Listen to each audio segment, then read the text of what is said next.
Hi, this is Skylapse Timelines, and this is the first episode of General Gravelous. And well, first, before I start to explain to my older viewers that what is going on with this channel, I probably have to explain this series, what it is all about. So, welcome for all the new viewers, and for the older viewers as well, for a brand new series. So its point here is to try to survive from with traffic managing if I only use the gravel roads. Now I am not supposed to use the traffic manager, the mod, from the workshop, but I'm supposed to.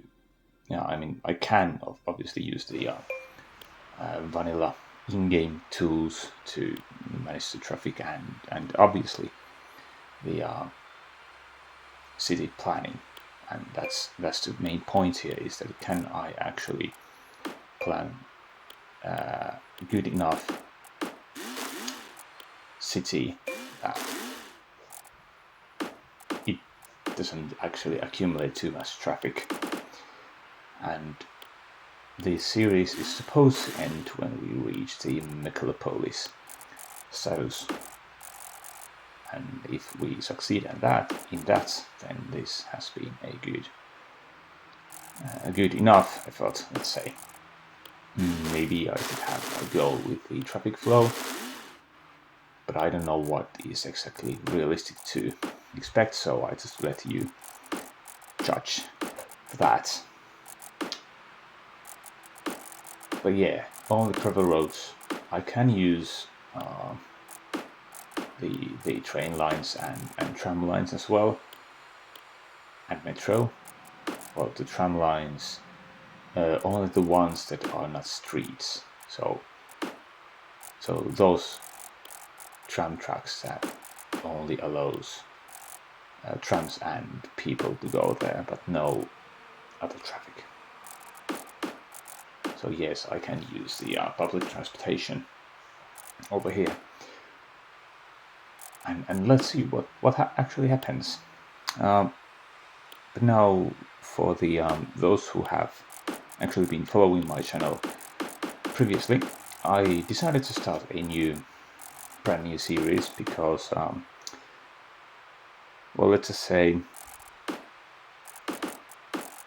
the episodes that I have been recently and I am currently working on for the Norindus series they are taking quite a lot of time.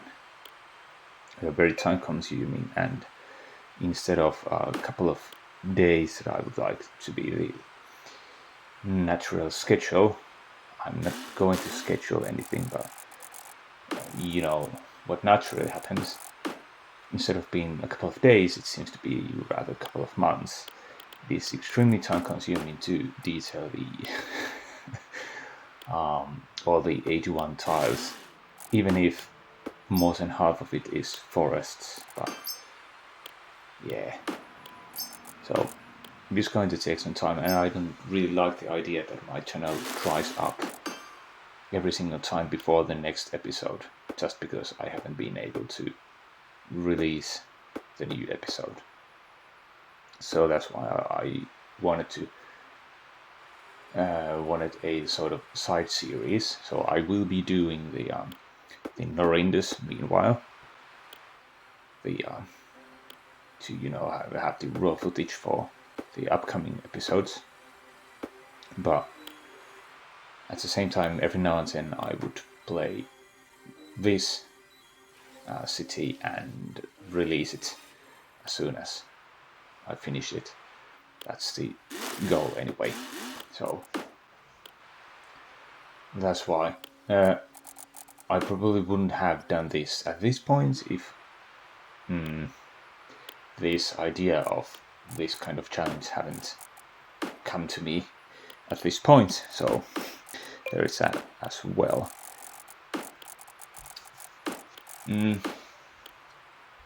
yeah, what else? Maybe there isn't actually anything else to say about that. Well, you can still actually track my, how to say it, the development of the future Norindus episode from my Patreon page for free. Actually, there isn't anything that costs anything in my Patreon page at the time, so everything is free in there. I mean, every single time that I have played it a bit further, I upload the raw footage in there, and you can actually go and see what is going on if you are interested in that. Also, still going back to the latest episode of Norindus, I got quite a lot of comments. You wonderful lots encouraged me to do this voiceover thing. Now, the reason that I haven't been doing it previously is that, as you may already hear it from my voice, English is my second language, and I'm not super comfortable speaking it. But at the same time, I also acknowledge that my first language, which is Finnish, also sounds weird. I mean, all the channels that I have been following in YouTube, they are all in English, and it just sounds so natural. I pretty much, inside my head, I play this game in English for whatever reason. So, yeah, I just always thought, I mean, I first tried the voiceover, but I thought that my natural voice is actually sounds worse or more stupid or less professional or whatever than the AI generated text-to-speech voice that I'm used to use in this channel. So, yeah. But since you encouraged me to do this, I'm now giving it a shot. And let's hope it works, and let's hope you all still agree after this episode that this is actually the good idea here. Okay, the video is already over halfway through, and I haven't still yet given him a single comment on this actual episode that is going on. So, at this point, well, as it usually is in all the new cities into the Skylapse that you ever start, is a lot about managing. And I'm the kind of person who, even though this is just a game, and you really don't have to think things this way, like I don't really have to, let's say, worry about the climate change or anything like that, because it's not going to happen in that game anyway. I still somehow think that I probably should. And yeah, it is pretty frustrating to start with the windmills and recycling center, or the advanced eco water treatment plant, or whatever it was called. They are expensive compared to how much power they produce, or how much garbage they what is it called? They manage. That's not the word, but you get what I mean. And especially with the wind turbines, it's just like you have to constantly add them, and it's super frustrating. Also, another frustrating thing in here is that, as you may have already noticed, the adding the water pipes doesn't actually add the light blue thing or the area in there. So I don't exactly know that where the area of effect is going. I also needed to know about the electricity grid, if it's actually sufficient enough. I only can guess what it is. That's annoying. I hope that next time I open the game, it's not going to be like that. Okay, maybe I should next tell you about the principles that I have been using in here and what is my, let's say, tactic in this challenge that how I want to achieve this. And I think the biggest problem, regardless of the road types that you're using, is that if you're going to use a four-way crossroads, and there are 4 roads that bring loads of people to that said crossroad, it always congests. It always creates a huge jam in there. So I'm trying to avoid them. I'm trying to use the only the 3-way crossroads, which supposedly are easier. Now, it obviously means that I won't be going for grids in here, at least not the regular shaped grids. But regardless, I'm going to use the 3-way crossroads, and that's that. And also, for those main roads, as you can see, the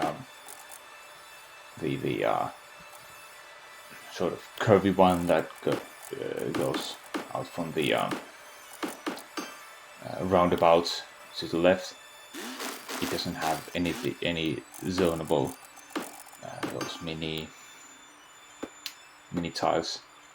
You can't zone to it, so that's also one tactic, because those are the roads that have the biggest stress from the incoming traffic. So I'm trying to reduce that one by not zoning anything in them, and maybe only use some like public service buildings, like schools or something, or maybe a hospital or something like that. Those are the only buildings that I could attach those sort of through roads, those roads that goes through the district. That is actually a pretty helpful tactic, even if you use regular roads, like, those tarmac roads, although you don't have to be just as careful with them as you have to be with the gravel roads that doesn't really have the capacity to handle that much traffic as the regular roads do have. So yeah, but I think that's probably most of it for my tactics for this game. This end of the video really is just more about just marveling, just looking at how things look, how beautiful this game is. Although I really haven't been able to detail it yet to any extent, and I am not a detailing kind of person to begin with. And also, the point of this series is not to detail. It is to just try to survive this whole challenge. So that's the main focus. So not all too much detailing incoming, but maybe some. And what I'm especially waiting for is the gravel pathways. But anyway, that's it. Thanks for watching or listening, and I will see you in the next video.